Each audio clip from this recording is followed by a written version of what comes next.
So the prophecy says that this war that is coming, not maybe, but absolutely sure, because it's in the Bible, this war will kill 1/3 of mankind. You may be asking, so how close are we? Well, first of all, let me say this. I don't like to use prophecy to generate fear. I prefer to use prophecy to generate faith. But as I was reading several articles today, I felt like I would be failing you if I didn't at least tell you the truth and let you know not everything is exciting that's coming. There are some dangers just ahead. So let me take you to a couple of articles about what's going on in our world. Now, let's face it, if you're going to have a war that's going to kill 2.5 billion people, it's got to be nuclear. You can't kill that many people without resorting to nuclear weapons. So who has the most nuclear weapons? Russia, the United States. And China's not too far behind. So there's a lot of tension in this world right now. And a lot of the tension is between Russia and the United States because President Trump just pulled us out of the non-proliferation nuclear treaty because China is adopting missiles that we were forbidden to adopt because we signed on with Russia this treaty. And President Trump said we can't allow China to outstrip us.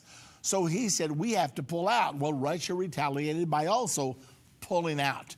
Now, this particular treaty limited medium-range missiles, the kind that would be in Europe that could hit Russia, or the kind that Russia could put on submarines and bring submarines closer to our shores and hit the United States of America.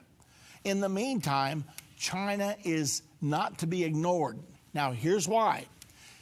It was generally believed that the 21st century was going to be the Chinese century because China's economy was growing by leaps and bounds. Now, listen to this. Since 1980, China's economy has grown by 10% per year. Startling? I mean, if we get a 3% growth per year, we brag about it to high heaven. And we haven't had a 3% growth per year for a long time. Well, China, every single year since 1980, they've been loping ahead at approximately a 10% growth per year. What have they been doing with that incredible money and that economic influx? They have been building up their military. They have been building aircraft carriers, and they have been building warships designed to destroy aircraft carriers like only us and Russia have.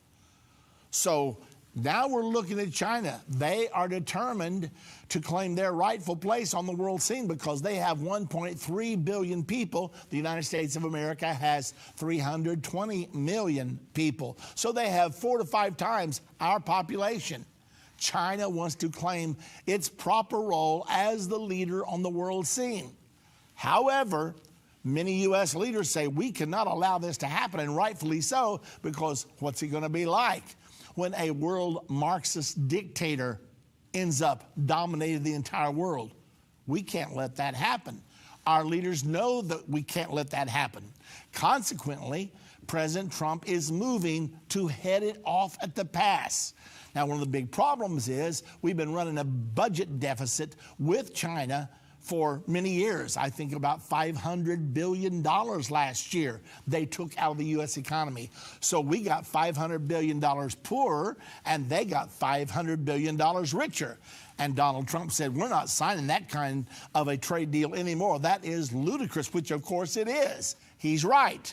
But China doesn't want to surrender that advantage. So there's a lot of tough negotiation going on right now. And will China yield, or will China go to war? Now, don't think nations don't go to war over economics. They do, repeatedly through history. And not only through economics, but through vying for power in the world equation.